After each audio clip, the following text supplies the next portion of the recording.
lalabs. Papakulta tayo ng munggo. Ayan, hindi man ngayon Biyernes. Yung problema yan kung magmumunggo tayo. Ayan. Tapos mangunguha ako ng dahon ng palaya. Yan, isasawag natin. Tapos lalagyan natin siya ng konting pork. Yan, sawag natin. At saka lalagyan natin siya ng chicharon. Ayan. Tapos mayroon ako ditong leftover na hipon. Ayan. Ginataang hipon kahapon. Ayaw nilang kainin. So, ilalagay natin yan sa munggo. Ayan. Prepare natin ito dito. Ayan. Tapos, mangunguha ako mamaya ng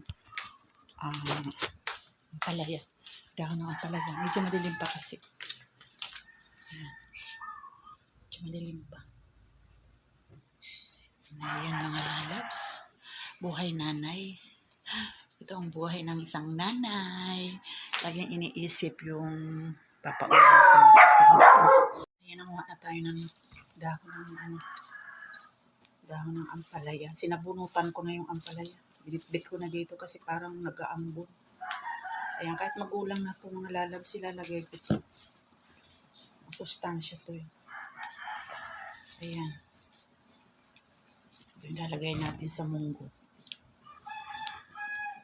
Diba? Meron tayong nakukuha dyan sa palipaligid. Ano naman to yung ampalayang ligaw to eh. Ayan, mga lalabs.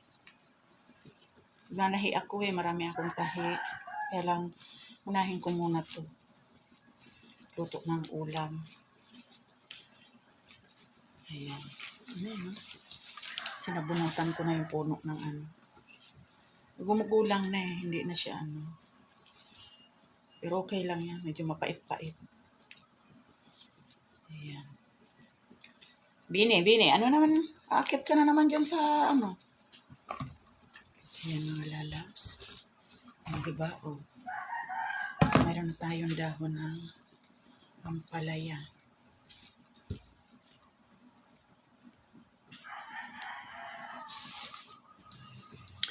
Ayan mga lalabs. Tapos malunggay. Marami kaming malunggay. As in, ang dami namin malunggay. Matalang doon sa Bicol minsan, may binuwian namin doon. At malunggay, walang tanim. Mga papaya, meron. Tapos mga nyog, yan. Pero malunggay, mas natutuwa pa sila dito sa amin. Kasi mayroong ditong tanim na malunggay. Ayan, mga lalabs. Ito ang isa sa ayan. Nalawa natin ng hipon. Tapos mayroon siyang pork at saka itong mga chicharon. Hindi ko pala nalamas yung chicharon. Ayan. Ang ulam for today's video. Okay na ito.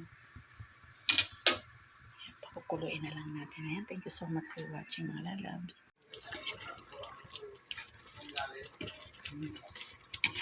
Okay.